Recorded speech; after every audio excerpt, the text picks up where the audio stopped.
नमस्कार दोस्तों, स्वागत है आपका स्टडी सीएस में। आज हम वीडियो में पढ़ेंगे प्रोसेस मैनेजमेंट के बारे में, जो कि ऑपरेटिंग सिस्टम का एक पार्ट है। तो शुरू करते हैं। जैसे देखते हैं कि ये रहेगा, इसके जब सभी को डिफरेंस पढ़ते हैं कि what is an process management. तो ये सही रहेगा क्योंकि process management involve various task like creation, scheduling, termination of a process and A deadlock. एक प्रोसेस मैनेजमेंट है वो बहुत सारे टास्क के अंदर इन्वॉल्व होता है। ये क्रिएट भी करता है, चाहे कुछ जॉब को क्रिएट करता है, शेड्यूल भी करता है और टर्मिनेट भी करता है। मोस्टली इसका जो काम होता है वो रहता है प्रोसेस प्रोवाइड करने का। और उसके अलावा एक प्रोसेस जब program that is under execution.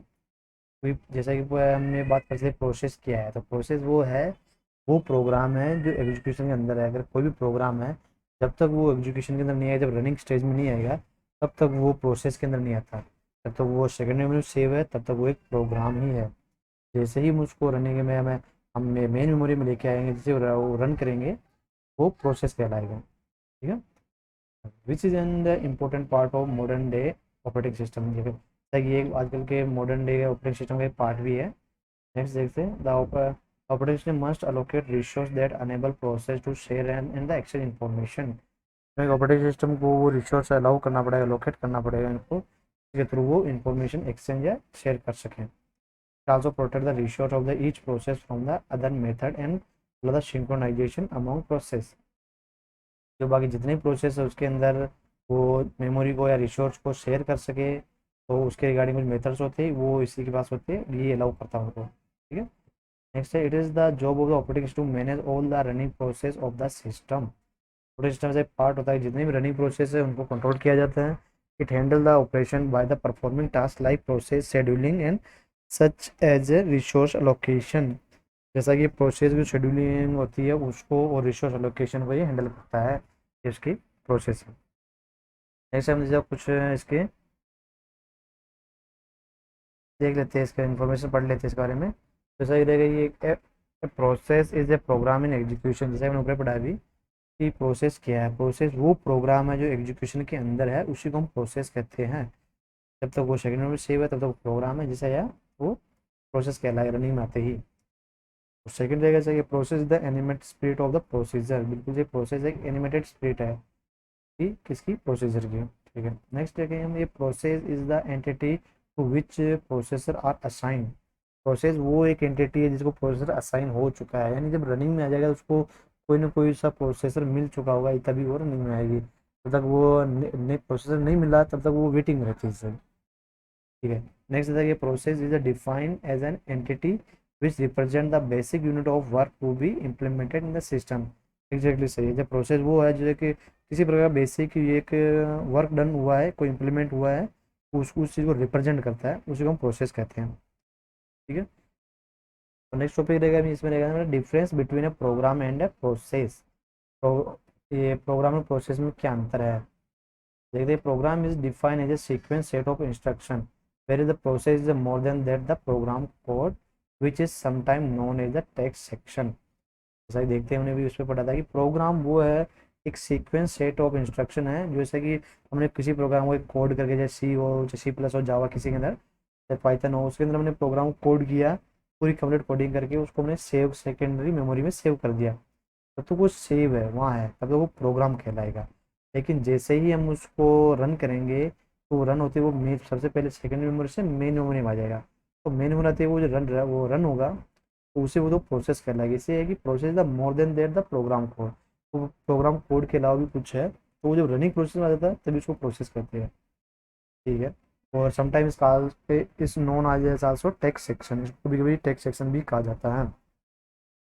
ठीक है। It is also include the current activity and represented by the value of the program counter and the content of the processor register. ठीक, जैसा कि इसके अलावा इसके बाद और भी इंफॉर्मेशन होती है, जैसे कि प्रोसेस करंट एक्टिविटी क्या है, और represented the value of program counter, जैसे कि पीसी बोलते हैं इसको शॉर्ट में। प्रोग्राम काउंटर जिसके पास कि इसका नेक्स्ट एड्रेस रहता है कि नेक्स्ट एग्जीक्यूशन क्या होगा। हम नेक्स्ट इसके रिगार्डिंग जो प्रोसेस है, जो प्रोग्राम वो प्रोसेस बन जाता है, प्रोसेस के अंदर आ जाता है, रनिंग में होता है, तो उसका नेक्स्ट इंस्ट्रक्शन क्या होगा, वो इसी के द्वारा पाया, इसी के पास होता है नेक्स्ट एड्रेस इसका क्या होगा।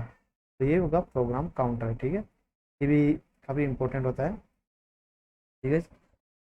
नेक्स्ट देखते हैं, in addition a process generally include the process state stack and contain temporary data such as a function parameter. इसके अलावा प्रोसेस जनरली जैसे कुछ और जैसे पैरामीटर हुए, कुछ वेरिएबल्स हुए, तो टेम्परेरी जो उस जब रनिंग होता तभी यूज होते हैं उसके, वो इसके अंदर सेव होते हैं। वो बिल्कुल सही है, सही है, कुछ फंक्शन और पैरामीटर इसके अंदर होते हैं। उसके अलावा रिटर्न एड्रेस अंदर local variable and data section which contain global variable, बिल्कुल सही बेटा, कुछ वेरिएबल्स होते हैं, कुछ डाटा होता है जो प्रोग्राम प्रोसेस को नीड होती है रनिंग के दौरान, वो भी सभी इसी के अंदर सेव होते हैं, जो प्रोसेस के अंदर ही होता है। ठीक है, तो नेक्स्ट रहेगा, a program by itself is a not a process, बिल्कुल सही, जैसा कि एक प्रोग्राम अपने आप में एक प्रोसेस नहीं है। ठीक है, a program is a passive entity such as a content of the file stored on disk. ठीक है, जैसा कि प्रोग्राम अपने आप में पैसिव एंटिटी है जो अभी तक फिलहाल फाइल के रूप में स्टोर है डिस्क के अंदर।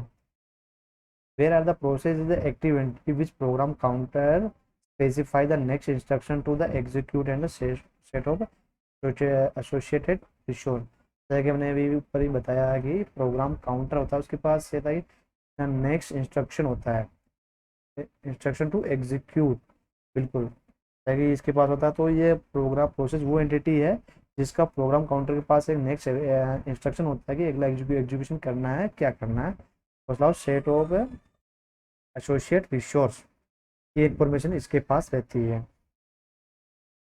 तो इसे एक्टिव इंटीग्रेटर, जैसा कि भी ये हमने एक डायग्राम के थ्रू भी इसको समझाया हुआ है यहाँ पे। मान लीजिए प्रोग्राम है और ये प्रोसेस है। ठीक है, जब तक ये सेकेंडरी मेमोरी में सेव है तब तक ये कहलाएगी पैसिव एंटिटी। ठीक है, और जैसे ही ये उठ के मेन मेमोरी में आ जाती है, ठीक है, मेन मेमोरी में आते ही ये चीज़ कहलाएगी एक्टिव एंटिटी, क्योंकि भी एक्टिव है, भी रन हो रही है। तो जो भी हमें जिसके लिए प्रोग्राम बनाया है उसका जो सारा हुआ जो वर्क होना है वो ये यही होगा, इसी जगह पे होगा। ठीक है, तो हम जो नेक्स्ट देखते हैं, प्रोसेस स्टेट्स। इसके अंदर हम देखते हैं, जैसा कि मेनली इसके अंदर रहेगी वो है 5 स्टेज होती है, जैसा कि हम देख पा रहे हैं, new, ready, waiting, running and terminated. ठीक है, इसके अलावा जो 2 स्टेज और होती है, block and suspended. Overall 7 stage होती है, तो हम आज इसके 7 स्टेज के बारे में पढ़ेंगे। ठीक है, इसको देख लेते हैं। न्यू वो होती है जब प्रोग्राम क्रिएट होता है उस जगह। ठीक है, ठीक है, उसके बाद जैसे ये क्रिएटेड या जैसे एडमिटेड बोलते हैं वो बोल सकते हैं। जैसे ये होता है जो रेडी के अंदर आ जाता है, प्रोग्राम रेडी है ये, जब तक न्यू में है ये सेकेंडरी मेमोरी में है। ठीक है, जैसे ही रेडी में आता है यानी ये मेन मेमोरी में आ गया है, इसको ये प्रोसेस के लिए एक तरफ से हो गया, वेटिंग में आ जाता है। रेडी होते ही ओके हो गया, उसके बाद वेटिंग स्टेज में आता है। वेटिंग स्टेज में होता है कि ये प्रोसेस के लिए वेट कर रहा है। उसके बाद ये शेड्यूलर डिस्पैच बोलते हैं, ये शेड्यूल होता है कि किसको प्रोसेस मिलेगा, कब मिलेगा, कितने समय के लिए मिलेगा, वो ये शेड्यूलर के अंदर आता है। तो जैसे ही वेटिंग वाले शेड्यूल को प्रोसेस मिल जाता है वो रनिंग स्टेज में आ जाता है। ठीक है, और रनिंग के बाद जैसे कि इनके जो इसको जब ये इनपुट आउटपुट अगर रिक्वेस्ट नहीं करता है वो, तो ये जब जो जिसको गिवन टाइम होता है, जिस टाइम के लिए इसको प्रोसेस प्रोवाइडेड होता है, उसके बाद ये टर्मिनेट हो जाता है। ठीक है, और अगर इनके जैसे कि उसको और टाइम चाहिए या फिर तो वो इनपुट आउटपुट की रिक्वेस्ट करेगा। तो जैसे कि इनपुट आउटपुट की रिक्वेस्ट करेगा तो इसमें बोलते हैं इनपुट आउटपुट और इवेंट वेट भी बोलते हैं। तो ये आ जाएगा ब्लॉक की कंडीशन में। ठीक है, इसको ब्लॉक स्टेज बोल सकते हैं। ठीक है, और जैसे ही इनपुट आउटपुट और इवेंट कंप्लीशन हो जाएगा, ठीक है, जैसे कि हम यहाँ देख सकते हैं, जैसे कंप्लीशन हुआ इसका और ये दोबारा रेडी स्टेज में आ जाएगा। रेडी के बाद फिर वेटिंग और फिर इसको प्रोसेस अलॉट हो जाएगा। ठीक है, और इन केस जैसे कि कभी कभी हो जाता है कि इंटरप्शन होता है, तो जैसे कि हमने ये बता देख सकते हैं आप, जैसे रनिंग के बाद इसको इंस्ट्रक्शन हमने एक फिगर के द्वारा दर्शाया हुआ है ये। तो अगर इन केस रनिंग बाय इंस्ट्रप्शन होता है, ये अक्सर उस केसेस में होता है जैसे प्रायोरिटी के अंदर, कि अगर मान लो इसे कोई प्रोसेस आ गई है वेटिंग स्टेज में जिसमें जिसकी प्रायोरिटी ज़्यादा है, तो हम उसको वो कहते हैं उसको, ये जो प्रोसेस होता है ये एक तरह से स्विच हो जाता है इससे उस प्रोसेस पे, तो ये इंटरप्शन आता है, तो वो प्रोसेस इंटरप्शन होते ही डायरेक्ट रेडी में चली जाएगी, और रेडी में जैसे ही वापस उसके बाद वेटिंग में आ जाएगी, जैसे ही ये कंप्लीट होगी उसके बाद उसको प्रोसेस मिल जाएगा। ठीक है, और उसके अलावा रहेगी सस्पेंडेड।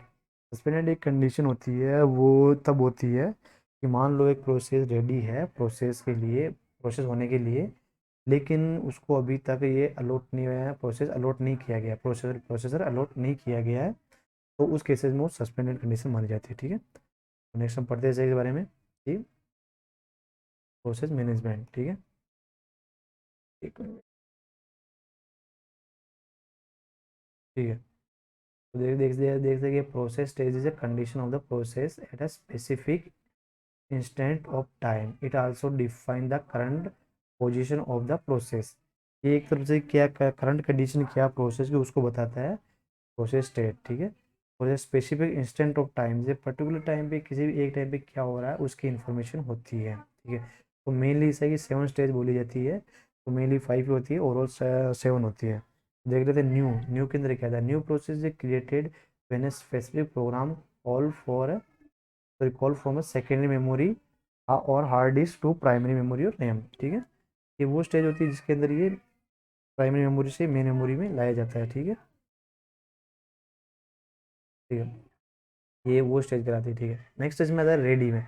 जैसे ही ये मेन मेमोरी में रेडी में आ जाएगा, in a ready stage the process should be loaded into a primary memory which is ready for execution. ये सिर्फ एग्जीक्यूशन के लिए तैयार है, रेडी है, तब आती है। वेटिंग स्टेज वो हो जाती है जब process is waiting for location of CPU time and other resource for execution. इसको प्रोसेसर मिलना, जैसे सीपीयू मिलना, कितने टाइम के लिए मिलेगा, कौन से रिसोर्स मिलेंगे, तो उस कंडीशन में ये इसके वेटिंग स्टेज में होता है। उसके बाद आता है एग्जीक्यूटिंग द एग्जीक्यूटिंग। तो ऐसा कि एग्जीक्यूटिंग सेम वो रनिंग प्रोसेस उसी को बोलते हैं हम। तो वो होता है the process in the execution stage. ये प्रोसेस की वो स्टेज होती है जिसमें प्रोग्राम एग्जीक्यूट होता है, प्रोसेस एग्जीक्यूट होता है, ठीक है। नेक्स्ट आता है ब्लॉक। तो ब्लॉक वो कंडीशन मानी जाएगी जो होगा, it is the time interval when a process is waiting for an event like input output operation for complete. ठीक है, अपने आप को कंप्लीट करने के लिए वो इनपुट आउटपुट की रिक्वेस्ट करता है। वो स्टेज वो ब्लॉक स्टेज कहलाती है, ठीक है। नेक्स्ट रहेगा सस्पेंडेड। सस्पेंडेड वो रहेगी, suspended state define the time when a process is ready for execution but has not been placed in the ready queue by OS. Like operating system द्वारा अभी तक वो रेडी क्यू के अंदर नहीं आया, बट वो तैयार है एग्जीक्यूशन के लिए, लेकिन उसको रेडी क्यू में अभी तक प्लेस नहीं किया गया, वो प्रोसेस सस्पेंडेड में जाती है। ठीक है, नेक्स्ट है टर्मिनेटेड। जैसा कि है कि terminated stage specify the time when the process is terminated after completing every step, all the resource are used by process and memory become free. देखिए, जैसा कि टर्मिनेटेड वो स्टेज कहलाएगी जिसके अंदर जो पर्टिकुलर टाइम दिया गया, जो रिसोर्स को लोड किए गए, और जो जितना भी इसका टाइम लेना वो उसने कंप्लीट कर लिया, हर एक स्टेप कंप्लीट कर लिया, तो उसके बाद जैसे ही वो कंप्लीट हो जाएगा वो टर्मिनेट स्टेज कहलाएगी। तो दी गई जो इसको गिवन मेमोरी होगी वो भी इसको फ्री हो जाएगी, यानी प्रोसेस एग्जीक्यूट हो गया, कंप्लीट हो गया, तो फ्री होनी है, तो वो टर्मिनेट स्टेट कहलाएगी, ठीक है। चलो हम नेक्स्ट देख लेते हैं कि ये होगा पीसीबी, प्रोसेस कंट्रोल ब्लॉक। तो प्रोसेस कंट्रोल ब्लॉक क्या है, तो पीसीबी से फुल फॉर्म ने लिखी है ऊपर, ये होती है प्रोसेस कंट्रोल ब्लॉक। तो ये एक जैसा कि हर एक प्रोसेस की बनती है, अगर जितने भी ऑपरेटिंग सिस्टम में जो एक प्रोसेस होती है, हर एक प्रोसेस की अलग पीसीबी होती है। तो देखिए हम देख सकते हैं जैसा कि it is a data structure that is maintained by the operating system for every process. हर एक प्रोसेस के लिए ऑपरेटिंग सिस्टम द्वारा ये मेंटेन किया जाता है। The PCB should be identify N integer process ID. जैसे कि हर एक पीसीबी की एक इंटीजर प्रोसेस आईडी होती है, ठीक है। जैसे गिवन होता है, जैसे मान लो कितने प्रोसेस प्रोग्राम है, तो हमें हर एक प्रोग्राम को तो एक ही नंबर नहीं दे सकते ना। तो मान लो हम जैसे प्रोग्राम P1 P2 ऐसे नाम दे रहे हैं, तो सबको तो पी नहीं दे सकते। तो हर एक प्रोग्राम ऐसा तो है नहीं कि भाई पहला प्रोग्राम उसका पी, दूसरे का पी। तो उसको हम एक पर्टिकुलर आईडी जनरेट करते हैं, जैसे मान लो पहला का P1 दे दिया, ठीक है, दूसरे का हम को दे देंगे क्या, P2, ठीक है। नेक्स्ट आएगा आप इसको P3 दे देंगे, ठीक है। तो इसी तरह ये होती है इसकी प्रोसेस आईडी होगी, कौन सा नंबर कौन सा प्रोसेस है, तो उसका एक आईडी होगी, ये होता है। Next it help you the store the all the information required to keep track all the running process. Process के रिगार्डिंग क्या क्या इन्फॉर्मेशन चाहिए, जो रनिंग है उसके अंदर क्या क्या होगा, वो सभी इन्फॉर्मेशन पीसीबी के पास होती है पर्टिकुलर उस प्रोसेस की। It is also accountable for storing the content of process register. बिल्कुल ये जवाबदेह होता है उसके लिए, for the content of process registers. these are the saved when the process move from one running stage to the another and return back to it। कभी कभी होता है जैसे कि इनकेस कोई दूसरी प्रोसेस ही आ गई है जो जिसकी प्रायोरिटी से ज़्यादा है, तो इसको ये प्रोग्राम ड्रॉप करके प्रोसेस उसको अलॉट होता है, तो उसको जैसा कि हमने पढ़ा था इंटरप्शन कहते हैं उस केसेस में। तो उस केसेस में ये उस जगह को सारी इन्फॉर्मेशन उस जगह सेव कर लेता है, तब तक जब तक ये दोबारा वापस नहीं आ जाए, जैसे आएगा वो वहीं से शुरू हो जाएगा दोबारा। तो ये हर एक जैसे हर प्रोसेस का अलग पीसीबी होता है, तो ये वहीं पे सेव हो जाती है, दोबारा जैसे दोबारा जो प्रोसेस लोड होगा ये वहीं से दोबारा स्टार्ट हो जाएगी, ठीक है। The information is quickly updated by the PCB by the operating system as soon as the process make the state transition. जैसे ही बिल्कुल ही वो है, जैसे इधर उधर मूव होगा प्रोसेस, इससे एक प्रोसेस दूसरे प्रोसेस में जाएगा, प्रोसेसर जो अलग मिलेगा, तो जैसे मूव होगा ऑटोमेटिक ये वन बाय वन अपने सेव करेगा, क्विक अपडेट करेगा। ठीक है, जैसे कि देख ले प्रोसेस कंट्रोल ब्लॉक है, हम ये स्टेज देख लेते क्या क्या है। ये जैसे कि इंपॉर्टेंट कंपोनेंट कौन कौन से रहेंगे इसके अंदर, तो ये जैसे प्रोसेस स्टेट रहेगा, प्रोग्राम काउंटर रहेगा, पी सीपीयू रजिस्टर रहेगा, CPU scheduling information, accounting and business information, memory management information and input output status information. जैसे नॉर्मली प्रोसेस स्टेट वो है जो स्टेटमेंट बड़ी है कि new, ready, waiting, running, block और सस्पेंडेड, वो प्रोसेस स्टेट में रहेगी। ठीक है, तो हम इसके बारे में पढ़ लेते हैं। नेक्स्ट है कि प्रोसेस स्टेट, जी बिल्कुल जैसा देखिए process, process can be a new, ready, running, waiting, ये स्टेज रहेगी, ये प्रोसेस स्टेट के अंदर आएगी। ठीक है, रहेगा जब नेक्स्ट प्रोग्राम काउंटर, इसको शॉर्ट में पीसी बोलते हैं, ये रहेगा program counter let you know the address of the next instruction which should be executed for the process. मैंने कभी बताया था, प्रोग्राम काउंटर वो होता है जो प्रोग्राम के अंदर नेक्स्ट क्या होगा, एग्जीक्यूशन के प्रोग्राम नेक्स्ट प्रोसेस क्या होगा, उसका इंस्ट्रक्शन होता है, उसका एड्रेस इसके पास होता है, इसका नेक्स्ट इंस्ट्रक्शन क्या मिलेगा, इसको क्या एग्जीक्यूशन के अंदर क्या होगा। ठीक है, लाइक सीपीयू रजिस्टर, इसको हम कह सकते हैं the component including the accumulator, index and general purpose register and information of the condition code, उसमें क्या कंडीशन, उसका क्या कोड है, और एक्यूमुलेटर, इंडेक्स और जनरल पर्पज जो रजिस्टर होते हैं वो सीपीयू रजिस्टर के अंतर्गत ही आते हैं। ठीक है, नेक्स्ट होगा सीपीयू शेड्यूलिंग इन्फॉर्मेशन, इसके अंदर क्या ज़्यादा component include the process priority, pointer for scheduling Q and the various other scheduling parameters, इसको सीपीयू मिलेगा, कितने टाइम के लिए मिलेगा, किसी प्रायोरिटी क्या है, पॉइंटर्स क्या है, जैसा कि क्यू, जैसे रेडी क्यू होती है, अलग अलग क्यू होती है, उसके अंदर कौन से क्यू के अंदर रहेगा, प्रायोरिटी है, सारी इंफॉर्मेशन ये इसके अंदर सीपीयू शेड्यूलिंग इंफॉर्मेशन के अंदर होती है। नेक्स्ट हम देख लें accounting and business information, it include the amount of CPU and the time utilize like real time use, job और प्रोसेस नंबर ईटीसी। इसके पास सारी वो चीज़ें होती है, एक तरफ से सीपीयू का कितना टाइम है, यूटिलाइज कितना हुआ है, रियल टाइम यूज किया है फिलहाल उसके अंदर, और उसका कितने कितने प्रोसेस के अंदर यूज़ आ रहे हैं, कितने चाहिए, वो सारी इन्फॉर्मेशन इसके अंदर रहेगी। नेक्स्ट है मेमोरी मैनेजमेंट, तो नाम से पता चल रहा है कि ये मेमोरी के रिगार्डिंग इन्फॉर्मेशन होती है, कितनी चाहिए होती है, कितनी ज़रूरत है, वो को प्रोवाइड किया जाता है। चाहे the information include the value of the base and the limit register, the page और segment table, the depend on the memory system which is use by the operating system, जो भी है मेमोरी यूज की जाती है, कितने dependent है, वो इन्फॉर्मेशन अपने मेमोरी मैनेजमेंट के अंदर रहेगी। ठीक है, नेक्स्ट देख ले input output information, sorry input output status information, इसके अंदर this block include a list of open file, a list of operating device that are allocated to process, इस प्रोसेस को कितने इनपुट आउटपुट डिवाइस अलोकेट हुए हैं उनकी इसके पास list होती है, ये वही कहलाता है। ठीक है, नेक्स्ट आगे हम इसमें पढ़ेंगे कॉन्टेक्स्ट स्विच। कॉन्टेक्स्ट स्विच हम नॉर्मल देख लेते हैं, जैसा कि वो होता है जब सीपीयू एक प्रोसेस से मूव होकर किसी दूसरे पे चला जाता है, स्विच होता है प्रायोरिटी के बेसिस पे, या तो उसे ही हम कॉन्टेक्स्ट स्विचिंग कहते हैं। ठीक है, नॉर्मल सा, बाकी हम पढ़ लेते हैं इस बारे में। that is switching the CPU to another process requires saving the state of the old process and loading to save state for the new process. This type known as a context switching। बिल्कुल जो पुराना जो process चल रहा है उसको वहीं save करना और एक नई प्रोग्राम के अंदर लोड होना, इसको कॉन्टेक्स्ट स्विचिंग कहते हैं। नॉर्मली हम कह सकते हैं कि प्रोसेसर का स्विच होना, यानी सीपीयू का स्विच होना। कोई प्रोसेसर हमारे रनिंग में है, लेकिन मान लो इसे कोई ऐसी आ गई जिसको ज़्यादा प्रायोरिटी, उसको जल्दी करना है, जल्दी उसको एग्जीक्यूट करना है, तो वो क्या करेगा, उस प्रोसेस को वहीं छोड़ देगा, वहीं से वो दोबारा रेडी में जाके वेटिंग स्टेज में आ जाएगी, और ये प्रोसेसर जो जिसको हाई प्रायोरिटी है उसको अलॉट हो जाएगा, और पहले उसको एग्जीक्यूट करेगा, उसके बाद ही उसको मिलेगा। ठीक है, हम देख सकते the context of the program is represented in the PCB of a process, it include the value of the CPU register in the process state and the memory management information, सारी चीज़ें इनके पास होती है इसके। ठीक है, नेक्स्ट हम इसे देख सकते हैं गाइस के बारे में थ्रेड। थ्रेड क्या है, तो थ्रेड का नाम दे देगी, thread is the single sequential flow of the control within a program, ये एक सबसे स्मॉलेस्ट प्रोग्राम कह सकते हैं। सबसे थ्रेड है, जगह हम देखते हैं बहुत छोटे छोटे प्रोग्राम है, बहुत स्मॉलेस्ट प्रोग्राम होता है जो अलग अलग चीज़ें एग्जीक्यूट करता है। जैसे मान लो प्रोग्राम अलग अलग like some addition subtraction multiplication कुछ भी करना है तो उनके लिए अलग अलग प्रोग्राम है, जो अलग अलग छोटे छोटे प्रोग्राम बना दिए जाते हैं। वो एक प्रोसेस का ही एक पार्ट होता है, उसको हम थ्रेड कहते हैं। जैसे इसको लाइट वेट प्रोसेस भी कहते हैं, सब छोटा होता है इससे के रिगार्डिंग, ठीक है। तो a thread is also known as a lightweight processor. It is an independent sequence of the execution within the context of the parent process. Parent process के अंदर ही ये एग्जीक्यूट करता है, उसके अंदर एग्जीक्यूशन होती है, बट इंडिपेंडेंटली अलग अलग छोटे छोटे प्रोग्राम होते हैं तो पर्टिकुलर किसी चीज़ के लिए बनाए जाते हैं, वो उसी वही होते हैं। In the same way the one program में consist of several processes.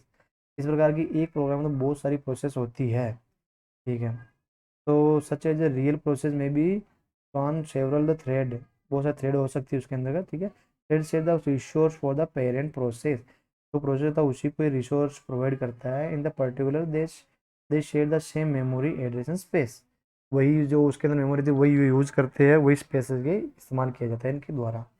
But are the separately and the independently scheduled thread are the created within a belong to process, उसी प्रोसेस के अकॉर्डिंग क्रिएट किए जाते हैं जिस process से belong करते हैं, बट इंडिपेंडेंटली शेड्यूल होते हैं। Yeah, next is that tradition the process has the single thread of control. If the process is the multiple thread of control, it can do more than one task at a time. जैसे बिल्कुल है, एक single thread रहेगा तो वो एक ही task कर पाएगा, लेकिन मल्टी थ्रेड हुई तो उसके अंदर बहुत सारे प्रोग्राम वो टास्क वो एक समय में एग्जीक्यूट कर सकता है, एक साथ वो हम अप्लाई कर सकते हैं, सही, ठीक है। नेक्स्ट देख लेते हैं, ये रहेगा मल्टी थ्रेडिंग। मल्टी थ्रेडिंग क्या है? तो मल्टी थ्रेडिंग देख सकते हैं कि multi threading allow the several thread all the running at the same time in the same process. बिल्कुल मल्टी थ्रेडिंग बोलती है सेवरल बहुत सारे थ्रेड को एक ही साथ रनिंग टाइम में एक ही प्रोसेस के अंदर ही अलाउ करता है एक तरफ से कि रन रन करने के लिए, तो उसे मल्टी थ्रेडिंग कहते हैं। तो वही है कि जैसे सिंगल थ्रेड है तो वो बहुत सारी थ्रेड हो जाती है, जैसे अलग अलग चीज़ों के लिए बताया जाए कि मान लो उसको एडिशन भी करना है, मल्टीप्लिकेशन भी करना है, सब्सट्रैक्शन भी करना है और डिवाइड भी करना है उसको, तो मान लो चारों के लिए छोटे छोटे अलग अलग थ्रेड बना दिए। तो सिंगल थ्रेड में तो होगा कि चलो एक ही चीज़ एक साथ कर रहा है, वो एडिशन कर रहा है फिर बाद में सब्सट्रैक्शन करेगा, लेकिन इसमें सब चीज़ एक साथ कर रहा है वो, जैसे जिस प्रकार रिक्वायरमेंट होगी एक साथ में, तो इससे वो जल्दी हो जाएगा, टाइम बचेगा और जल्दी प्रोसेस होगा, ठीक है। ठीक है, जैसा कि हम देख लेते हैं नेक्स्ट लेगा, it mean like one part editing text and other part is printing the documents. Multi threading में मान लो एक पार्ट है जो एडिट कर रहा है टेक्स्ट को, सो उसी समय सेम टाइम पे एक पार्ट है डॉक्यूमेंट को प्रिंट भी कर रहा है, यानी दो प्रोग्राम एक साथ एग्जीक्यूट कर रहा है एक सबसे। But in the single thread it allow one single thread either editing text और प्रिंटिंग डॉक्यूमेंट, दोनों में से एक ही कर सकते हैं। ठीक है, हम जैसे देख लेते हैं कि ये भी दो मल्टी थ्रेडिंग में दो प्रकार का होता है, user level thread and kernel level thread, ठीक है। यूजर लेवल थ्रेड वो जो यूजर की यूज करता है, कर्नल से हमने पढ़ाई है, कर्नल एक ऑपरेटिंग सिस्टम का पार्ट होता है, इसका कोर होता है जो, और हम हार्ड ये डायरेक्ट हार्डवेयर को इंस्ट्रक्शन देता है, यूजर जो इंटरनल यूजर द्वारा यही हमें अपनी तरफ से ऑपरेटिंग सिस्टम का कोर होता है, तो ये हार्डवेयर को इंस्ट्रक्शन देके हमें जो भी हम इसको रिक्वेस्ट करते हैं उसका ये बेक करता है विथ आंसर, ठीक है। ठीक है, तो ये दोनों रिलेशनशिप के बारे में रहता है, इसके बारे में कि यूजर लेवल थ्रेड और कर्नल थ्रेड के बारे में बताएगा, ठीक है। तो उसी को मल्टी थ्रेड मॉडल कहते हैं कि इनके क्या रिलेशनशिप मॉडल होता है उसके बारे में, ठीक है। तो कॉमनली ये तीन प्रकार का होता है, ठीक है। Many to one model, one to one और मैनी टू मैनी, ठीक है।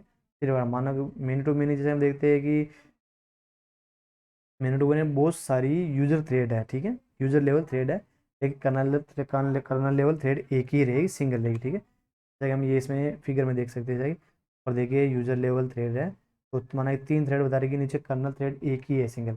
तो इसमें कुछ ड्रॉबैक भी इसके हैं, जैसे कि तो उसमें देख सकते हैं कि मान लो कि जैसे तीन थ्रेड एक साथ आ रही है, तो जब एक यूज आ रही है तब तक दो वेट में रहेगी, ब्लॉक भी हो सकती है, या तो ये कंप्लीट नहीं होगी तो वो तब तक वो ब्लॉक कंडीशन रहेगी, उसके बाद ही वो आ सकती है, तो इसमें उनका टाइम बढ़ सकता है, बिना वेटिंग टाइम ज़्यादा बढ़ेगा, ये चीज़ें, ठीक है।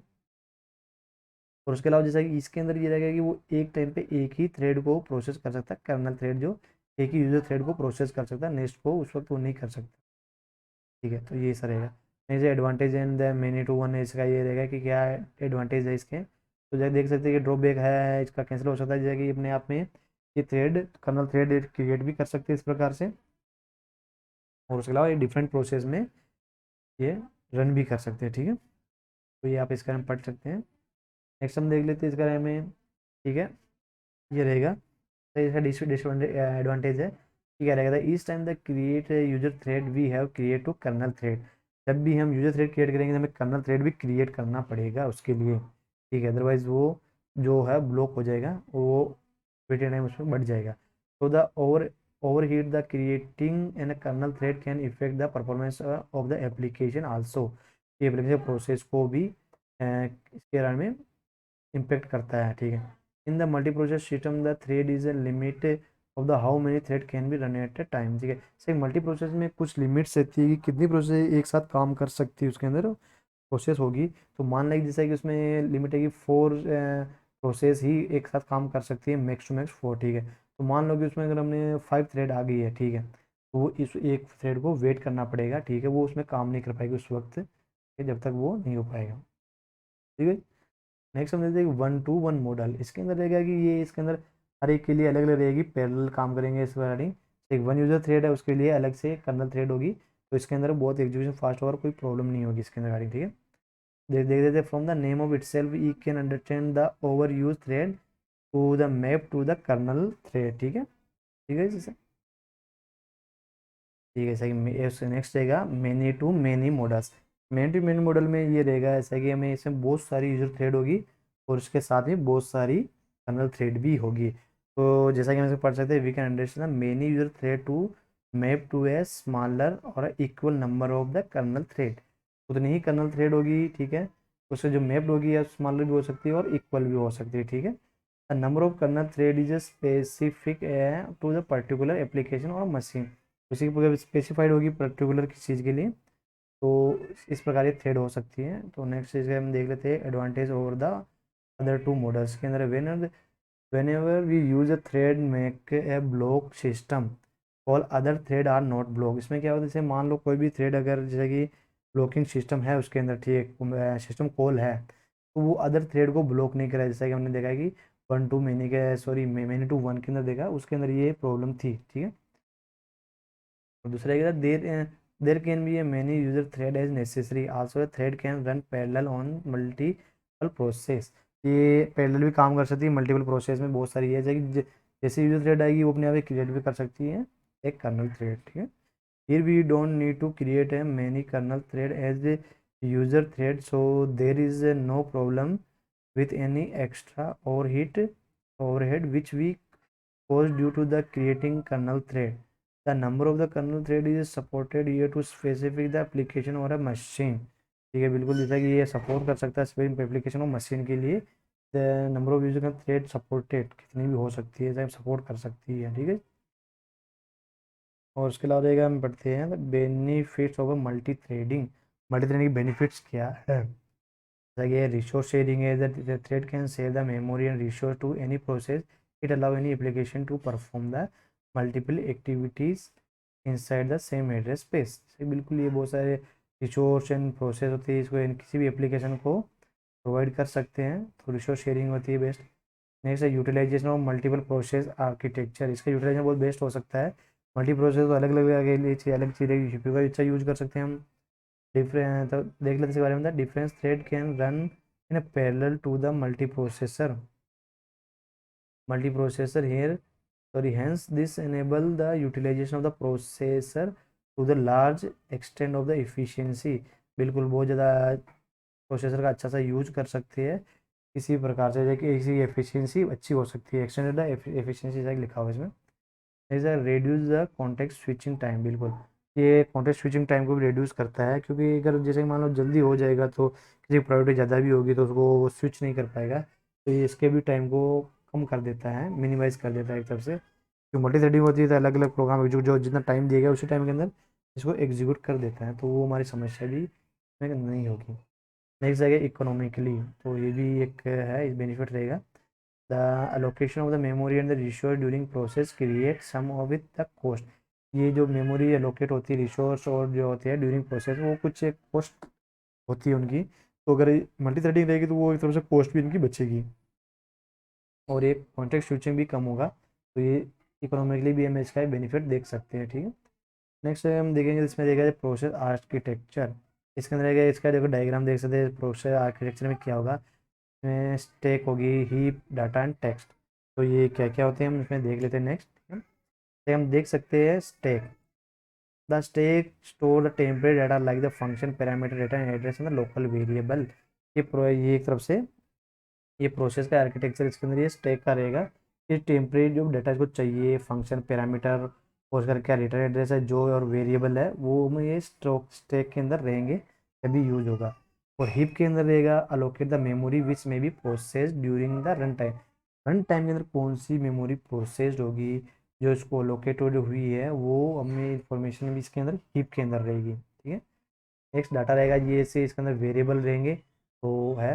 Next text section, text section के अंदर हम देखें including current activity which represented by the value the program counter. Program counter की जो वैल्यू दी गई है चाहे उसमें नेक्स्ट इंस्ट्रक्शन होता है वो, और करंट एक्टिविटी वो हमें टेक्स्ट सेक्शन के अंदर होगी। ठीक है, नेक्स्ट ये समरी है जो हमने तक पढ़ा है, तो उसके अलावा आप एक और भी देख सकते हैं, ऑलरेडी हमने पढ़ चुके हैं। ठीक है, नेक्स्ट है गाइस इसके अंदर जो काफ़ी इंपॉर्टेंट है वो रहेगी सीपीयू शेड्यूलिंग। ठीक है, सीपीयू शेड्यूलिंग के अंदर हम ये देख सकते हैं कि क्या क्या रहेगी, क्या इसका पर्पज़ है, शेड्यूलिंग क्राइटेरिया क्या है और शेड्यूलिंग क्यूज क्या है। ठीक है, तो हम देखिए scheduling refer to a set of the policies mechanism build into the operating system that define the area in which the computer system work. Scheduler select the next job to be admitted in the system process.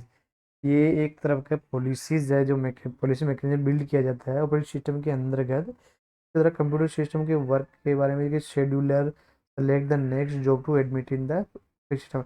वो scheduler कौन job को select करेगा next execute करने के लिए। तो पहले देख लीजिए क्राइटेरिया क्या रहेगा। जैसे क्राइटेरिया हम देख सकते हैं कि सीपीयू यूटिलाइजेशन, तो हम सीपीयू सबसे ज़्यादा यूटिलाइज करना है तो सबसे ज़्यादा उसको बिजी रखना होगा। ठीक है, तो सबसे ज़्यादा जितना बिजी अपना सीपीयू रहेगा उतना ही इसका बेनिफिट रहेगा। ठीक है, इसके अलावा थ्रोपुट, थ्रोपुट जैसा कि हमने पहले पढ़ा है कि थ्रोपुट क्या रहेगा, कि थ्रोपुट वो होता है जब से मेमोरी उसके अंदर, तो उसको सबमिट किया जाता है, सबमिशन से लेकर उसके कंप्लीशन तक जो टाइम होता है तो थ्रोपुट कहते हैं। तो हम इसको थ्रोपुट को कम से कम रखना है। ठीक है, तो वही क्राइटेरिया रहेगा। तो इसी वजह से हम अलग अलग एल्गोरिथम अपनाते हैं सीपीयू शेड्यूलिंग के थ्रू, कौन कौन सी होगी। ठीक है, टर्न अराउंड टाइम, जैसा कि हमने ये इसके बारे में पढ़ा हुआ है टर्न अराउंड टाइम क्या है। ठीक है, टर्न अराउंड टाइम वो है उसके अंदर जैसा कि जैसे ही उसको प्रोसेस मिला और प्रोसेस मिलने से कि कब वो कंप्लीट हुआ उसको हम टर्न अराउंड टाइम कहते हैं। और वेटिंग टाइम जैसा कि है कि अब एक बार जब वो रेडी के बाद वेटिंग में आ जाता है तो उसको प्रोसेस कब मिला वो वेटिंग टाइम में कहलाए। रिस्पॉन्स टाइम भी सेम ऐसा ही है कि हम जैसे ही सबमिट करेंगे, सबमिट के बाद में कितने टाइम बाद उसको प्रोसेस मिला, फर्स्ट रिस्पॉन्स कब मिला उसको हम रिस्पॉन्स टाइम कहते हैं। तो ये चीज़ें मेन हम इनको ध्यान में रखते हुए ही सारी ये जितनी भी शेड्यूलिंग क्यूज है, एल्गोरिथम है वो बनाई गई है ताकि हम इनको सही तरीके से इस्तेमाल कर सके और अपना थ्रूपुट जैसा कि और रिस्पॉन्स टाइम ये बहुत कम हो सके, वेटिंग टाइम भी बना कम हो सके। ठीक है, तो जैसा कि नेक्स्ट है शेड्यूलिंग क्यू। शेड्यूलिंग की क्या है, शेड्यूलिंग क्यू जैसे नॉर्मली ये अपने पास है तीन प्रकार की शेड्यूलिंग क्यू है। और सब दे रहे जॉब क्यू। जॉब क्यू होता है कि इसके अंदर this Q keep the all the process in the processor in the system, sorry process in the system. Job queue के अंदर जो प्रोसेस आती है सबसे पहले वो क्यू बनाई जाती है जॉब क्यू के अंदर। जैसे फिगर के अंदर देख सकते जॉब क्यू है, उसके बाद रेडी क्यू मिल जाएगी, उसके बाद वो सीपीयू मिलेगा उसको, वो एग्जिट हो जाएगी। अगर इन केस जैसा कि उसको इनपुट आउटपुट की वो वेटिंग सॉरी वो रिक्वेस्ट करेगा तो इनपुट आउट वेटिंग क्यू में आएगी, फिर वो इनपुट आउटपुट उसको मिलेगा, फिर वापस रेडी क्यू में आएगी, फिर एग्जीक्यूट हो जाएगी। ठीक है, जैसे देखते हैं कि दूसरा है क्यू, और नेक्स्ट देखते हैं रेडी क्यू। रेडी क्यू क्या होती है, ये है this Q keep the set of a process residing in the main memory ready and waiting to execute a new process is always put in the this queue। जो भी नया process था इसी क्यू के अंदर होता है, ये वेटिंग और एग्जीक्यूट होता है। ठीक है, मेन मेमोरी के अंदर होता है, ये मेन मेमोरी अंदर जितने प्रोसेस को रखता है वेटिंग के अंदर और रेडी के अंदर। ठीक है, कि नेक्स्ट को एग्जीक्यूट कर पाए। ठीक है, और जैसा देख लेते हैं हम, ये रहेगी इनपुट आउटपुट रिक्वेस्ट क्यू। तो इसके अंदर रहेगा जब जैसे कि इन केसेस जो टाइम अलॉटेड किया है उसके बाद भी अगर वो उसको ज़रूरत है तो वो इनपुट आउटपुट की रिक्वेस्ट करेगा, तो वो इनपुट आउटपुट वेटिंग क्यू के अंदर आ जाएगा। ऐसा देख सकते हैं the process which are block due to the unavailability of input output device constitute this queue. ठीक है, तो जो भी इसको इनपुट आउटपुट के लिए वो अनअवेलेबिलिटी होगी जो रिक्वेस्ट आएगा वो इसके इस वेटिंग एरिया में आ जाएगा। ठीक है, जैसे हमने अभी शुरू में पास्ट स्टेट पढ़ी उसके ब्लॉक स्टेज पढ़ी थी तो उसी प्रकार से है। ठीक नेक्स्ट हम देखते हैं लेवल ऑफ शेड्यूलर, शेड्यूलर के क्या क्या लेवल है, ठीक है। तुम इसको देख सकते हैं कि scheduler are the special system software which handle process scheduling in various way. Scheduler वो है सॉफ्टवेयर है जो हैंडल करता है प्रोसेस को प्रोसेस शेड्यूलिंग के द्वारा या अलग अलग तरीकों से, ठीक है। Their main task is to select the next job to be submitted into the system and to decide which process to run। ठीक है, इनका जो मेन टास्क है वो जॉब को सबमिट करना और जो नेक्स्ट कौन सी जो प्रोसेस होगी, कौन सी प्रोसेस रन होगी, सॉरी रनिंग में जाएगी, ये इन्हीं का काम रहता है, ये डिसाइड करना, ठीक है। Scheduler are the three types, तीन टाइप के शेड्यूलर होते हैं, जैसा कि ये है long term scheduler, short term scheduler and medium term scheduler, ठीक है। तो उसे देख सकते हैं कि लॉन्ग टर्म शेड्यूलर को हम हाई लेवल भी कहते हैं, उसके अलावा उसको जॉब शेड्यूलर भी कहते हैं, ठीक है। और एक शॉर्ट टर्म शेड्यूलर है जिसको लो लेवल शेड्यूलर और सीपीयू शेड्यूलर भी कहते हैं। ये भी काफ़ी इंपॉर्टेंट पूछा था कभी कभी कि सीपीयू शेड्यूलर किसको कहते हैं, तो ये आपको एक बार देखना होगा, ठीक है। तो हम इसको ऐसे ही पढ़ते पढ़ते एक बार हाई लेवल, लो लेवल और मीडियम लेवल, ठीक है। लाइक लॉन्ग लॉन्ग जो हाई हो जाएगा, शॉर्ट टर्म है वो लो लेवल हो जाएगा, मीडियम टर्म और मीडियम लेवल हो जाएगा, ठीक है। तो हम जैसे देख लेते हैं लॉन्ग टर्म शेड्यूलर, ठीक है। तो लॉन्ग टर्म शेड्यूलर के रिगार्डिंग है कि लॉन्ग टर्म शेड्यूलर रहेगा ये process schedule new to ready. तो प्रोसेस शेड्यूल होगी न्यू से रेडी के अंदर आएगी, वो लॉन्ग टर्म के अंदर ही, और secondary memory to primary memory, ठीक है। लॉन्ग टर्म शेड्यूलिंग का ये काम होगा कि उस सेकेंडरी मेमोरी से लेकर प्राइमरी मेमोरी में प्रोसेस को लेके आना, ठीक है। उसे ही लॉन्ग टर्म शेड्यूलिंग कहा जाता है, इसको हाई लेवल भी कहते हैं, जॉब शेड्यूलिंग भी कहते हैं, ठीक है। उसके अलावा नेक्स्ट रहेगा हम पढ़ेंगे शॉर्ट टर्म शेड्यूलिंग। ये काफ़ी इंपॉर्टेंट होगा, इसके अंदर होता है कि प्रोसेस शेड्यूल और a place ready to running और allocated CPU process. Short term scheduler के अंतर्गत ही प्रोसेस को वो सीपीयू प्रोवाइड होता है, प्रोसेस मिलता है, तो इसलिए भी इंपॉर्टेंट, इसलिए इसको सीपीयू शेड्यूलर भी कहते हैं। कई बार पूछा भी जा सकता है ऐसे ही। नेक्स्ट आ रहेगी medium level scheduler. It also called as swap scheduler. In this scheduler swapping happen, कई बार एक स्वेपिंग होती है, वो इस मीडियम लेवल शेड्यूलर के अंदर ही होती है। Schedule a process in A suspended state in case of A job not place in ready queue.